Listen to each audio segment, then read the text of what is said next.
Mon père déjà, il est né en 1914, le 5 mai en Algérie, dans un petit village qui s'appelait Renon à l'époque de l'Algérie française. Il est venu en 1929 en bateau via Port-Vendre, donc il avait 15 ans. Il est venu à pied de Port-Vendre à Tarascon-sur-Ariège rejoindre des cousins qui travaillaient à Péchiné. Il a racheté l'affaire de M. Charrier qui était payarotte qu'on appelle, c'est-à-dire ramasseur de pots de lapin. Et en ramassant les pots de lapin dans les campagnes, il a trouvé du côté de Soula une belle bergère qui s'appelait Odette Faugère, qui était ma mère.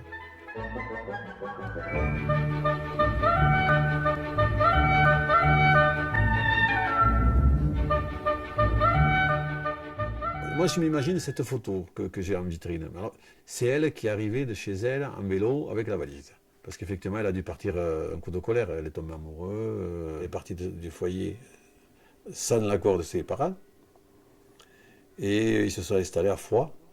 Et quelques années après, dès qu'elle a été enceinte, ils ont acheté la maison du 31 rue du Four d'Amont, où ils habitaient jusqu'à la fin, ainsi qu'ici, qu'on a appelé chez Gadal.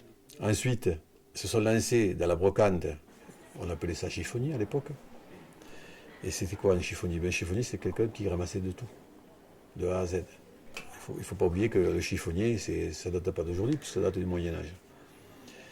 C'est finalement un premier écologiste avant l'heure, puisqu'il ramassait les cartons, les bouteilles, les boîtes, et en même temps, il ramassait aussi les pots de lapin en tant que payarotte.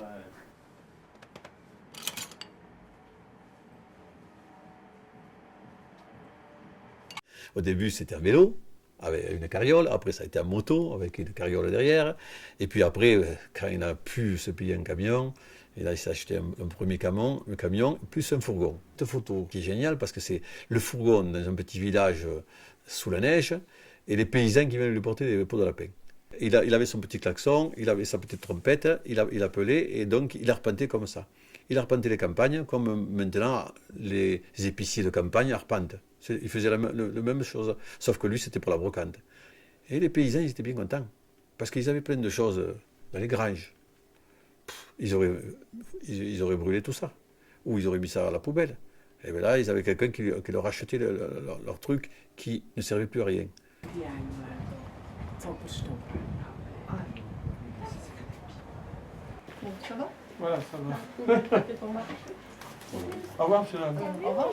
3 € monsieur. 3. Tout se recyclait. Concernant les cartons, on allait le porter à Pamiers, il y avait une usine de cartonnerie. À Revel, concernant la plume, les chiffons, parce que tout se recyclait. C'est comme ça que petit à petit, il a fait sa petite fortune. D'ailleurs, c'est comme ça que ses beaux-parents ont commencé à l'apprécier, puisque d'origine, comme il était d'origine algérienne, son beau-père, au début, il n'aimait pas trop, quoi. Hein. Mais par contre, quand il a commencé à avoir un peu, on va dire, de fortune, là, ça changeait tout. Et c'est vrai que le fait que sa fille épouse un Algérien, c'était pas évident. L'Algérien français. Parce que souvent, on l'oublie ça.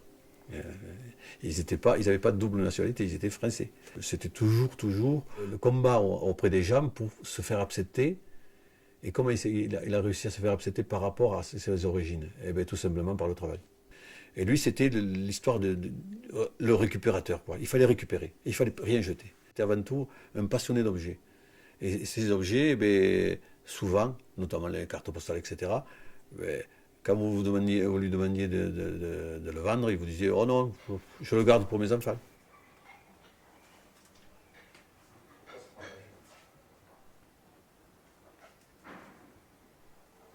Alors ma mère, elle avait du caractère.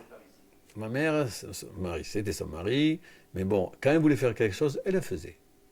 Elle n'empêchait pas à mon père de faire ce qu'il voulait. Par contre, elle disait à mon père, je fais ce que je veux.